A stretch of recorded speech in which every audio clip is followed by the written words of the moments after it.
The Mindful Threat by Ishmael Garcia. When night's gloom crept upon the land, a man named Jordan came home after a long day of work. As he unlocked the door to his home, his ears began to ring. When sudden footsteps echoed behind him, it hurried him into his home. Jordan was rather tired and had not been like himself lately. But Jordan knew going to bed filthy would not be healthy for him. Therefore, he thought it would only be right to take a shower before bed. So he went to get his robe, a towel, and other things to take his shower. Jordan adjusted the knobs on his faucet just enough for steam and took off his dirty work clothes. Thereafter he stepped into his warm shower. The water's heat gave an intense sensation at first, but eased upon further exposure. A strange feeling came over Jordan after a short while, a chilly feeling that crept down his body, an eerie feeling. So forth, a voice echoed Jordan's name 5 times. Jordan, Jordan, Jordan, Jordan, Jordan. Every time it echoed his name, it seemed to volume, until it was in the bathroom with him. So he reached for the shower curtain, yet before he could swing it open, a hand grabbed onto him by the wrist. The intruder held Jordan tight. Then, before he knew it, a knife came at him. He blocked it with his free hand, evading the attack, knocking the knife to the bath floor. After Jordan reached for the knife, he picked it up, slicing at the attacker, causing them to fall back.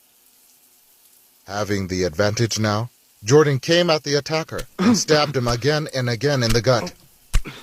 Jordan stabbed the attacker 30 times before he was done, leaving the knife in the attacker's chest. The scene was quite horrific. When Jordan looked at the attacker's face, they turned blue as their eyes became sunken and eventually rolled to the back of their skull. Jordan, shaken from the happening, dizzy and lightheaded, went to the sink to wash the blood from himself. His heart pounded and pounded, yet slowed quickly when he began washing. But it never stopped slowing. That's when he realized the blood seemed to keep coming like a fountain.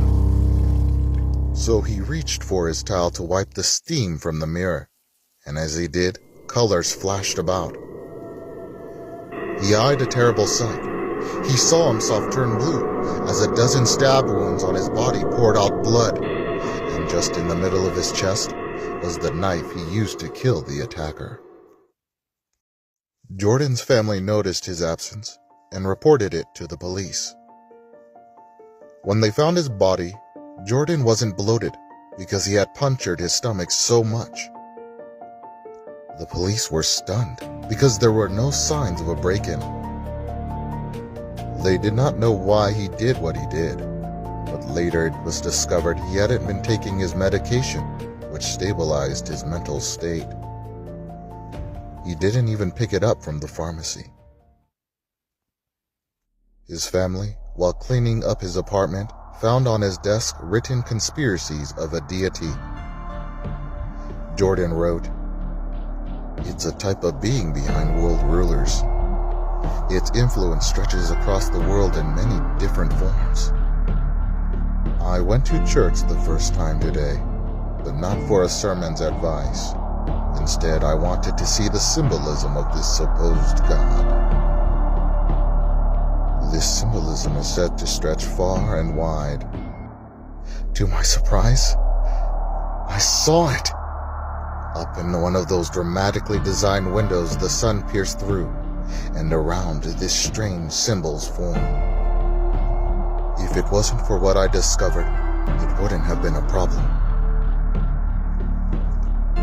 Then on, I went about spreading word and awareness, yet people only called me mad.